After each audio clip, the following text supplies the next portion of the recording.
All right, we're talking about work today. Hey, I'm Isaac Schanno Johnson. If you don't know me, I'm a musician, composer, producer, and I make videos about all that fun stuff. Music composition, music production. So make sure you hit that subscribe button to see videos like this in the future. This is something that one of my teachers at Berklee told a whole class of video game scoring students. So there was a minor at the time.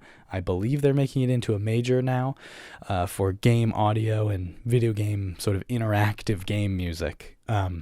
At the time, it was called video game scoring, and that was one of my minors when I was there, and this teacher, hey, Michael, what's up if you're watching this, he told us this phrase and went through sort of a demonstration about it with the entire class, and the phrase he told us was, "The work is not the work." And let me tell you what he did to explain what he means by this. He wrote on the board work and busy work. Those are the two categories he chose. I'd probably rename them to getting work and then other work rather than busy work, because busy work sort of, I think, implies that it's unnecessary or useless, right? It's something that's just something to do that doesn't have a positive or productive sort of value to it. And a lot of the things he put in that category are things that are very valuable and worthwhile to do, but they're not necessarily the same as finding gigs. So in these two categories, finding gigs and then other work, he put finding gigs like networking events, conferences, meeting or contacting game developers in that case, or filmmakers if you want to do film work, or going to jazz clubs and meeting other jazz musicians, meeting other recording artists, getting to know people in studios if you want to work in studios or do session work, right? All of that stuff was the work or getting gigs, right? That's what he told us to focus on, because he wanted to make a point that finding the actual gig is the hardest part and is the thing that will take a whole lot of time and a whole lot of effort. Finding someone that'll pay you to do something musical is what he sort of meant to tell us to focus on, right? That's what he was telling us, was spend your time doing things that will get you a gig.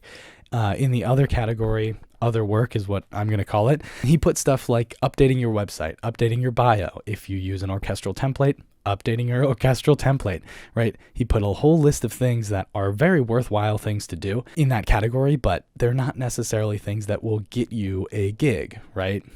He also put in like studying scores, studying other music. He put practice, I think, in there. Stuff like that, sort of other musical things that are worthwhile, that'll help you improve your craft and help you get better at being a musician and writing music and producing music, all of that stuff. Learning a new program was another thing he put in there. He also put in updating your sample libraries or downloading new sample libraries or becoming familiar with new sample libraries, learning new music composition or production techniques, subscribe. He put that into this category. So I can't say that watching my channel is busy work for you, so I can't use that term. But he put all these things in that category of sort of other work that is not necessarily something that will help you get a gig, but is something that's worthwhile. And he also included in that writing the music for the gig that you got, right? If you got a gig, it was a video game scoring class. So if you got a gig writing music for a video game, he put writing the music for that game in the other work category. Not because he thinks it's genuinely busy work and it's useless, but because he wanted to point out that that's the good part. That's the fun part. That's the enjoyable part. That's the part that is, at least at the time for all of us Berklee students, that's the easy part, right? Writing the music for the game, while not super easy, it's easy because it's fun. We enjoy it, right? It's the whole reason we were taking all of those classes, was to be able to do that, right? So he put that in this other category of, look, you're going to enjoy that. You're going to do that. Once you have that gig, you're going to like it. At that point, it'll probably be not easy necessarily, but it won't be a slog. It won't be, incredibly difficult, and you need to do it. But the hardest part, what you should spend a whole lot of time doing, is what he told us, was finding the gigs, because that's another thing that you need to do that a lot of people, especially at the time, we didn't focus on, right? We didn't focus on getting gigs. We didn't go out and meet people. We didn't go to conferences. We didn't go to networking events. We didn't get to know other people. We were in Boston at the time at Berklee, right? We didn't go to a whole lot of events in Boston, even though there's a huge music scene in Boston for lots of stuff. We didn't do any of that. So he wanted to tell us that, hey, look, you're in college right now. Once you're out, getting to know people is going to be the hard part. That's the thing you need to spend a lot of time doing, is going out, networking, meeting people, getting to know other people in the field, finding places that you can work, and finding the gigs that will pay you the money, right? Spend time doing that, because especially for all of us students at Berklee, right? We already got admitted to Berklee.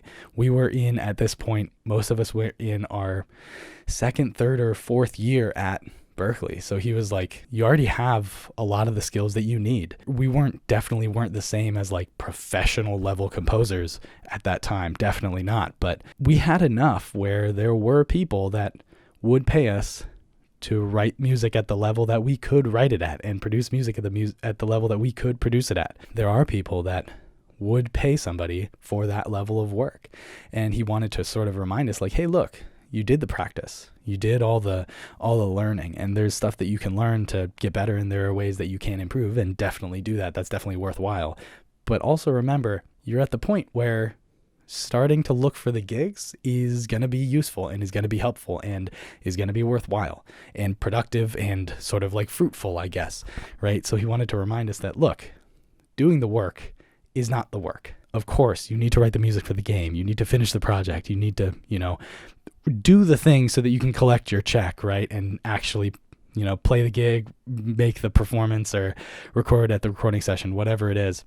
You need to do that. Make sure that you spend a whole lot of time finding and getting to know the people that will give you the gig, that will hire you for the gig, right? If what you're doing is writing film music, get to know filmmakers, get to know people that are involved in the industry, right? Get to know people that will hire you to write the music. If you want to arrange music, get to know composers that will need an arranger, right? Get to know filmmakers that will need a composer. Get to know editors that may need a composer, right? If you're writing game music, get to know game developers that will need a composer, or get to know people in that industry that could get you the gig. If you want to do recording sessions, get to know people that work in studios, get to know musicians that use studio musicians when they record their stuff, right? Get to know those people so that you can get those gigs. If you want to be a performer, get to know people that work at venues. Get to know other musicians that may need to hire a sideman. Get to know those people. If you want to copy parts, get to know composers so that you have somebody that will hire you to copy parts for them. All of these things, right? Like, that's what he meant, was get to know all of those people so that you can start to get those gigs. Because getting to know those people is going to take a whole long time. It will take tons of your time to do it and be able to get a gig from it. But that is work that you need to be focusing on too, as well as improving your skills, updating your bio, updating your orchestral samples and your template or whatever, right? All of that stuff is worthwhile, but if you don't have a gig where you can use that, then, it's not as useful, is what he was trying to say. So basically, focus on getting the work, because that's the hard work. That's it for this video. I hope you enjoyed it. Hope you found it useful. Hope you learned something about music. If you did, hit that like button, hit that subscribe button. As always, thank you for watching, and I will see you next time. Peace.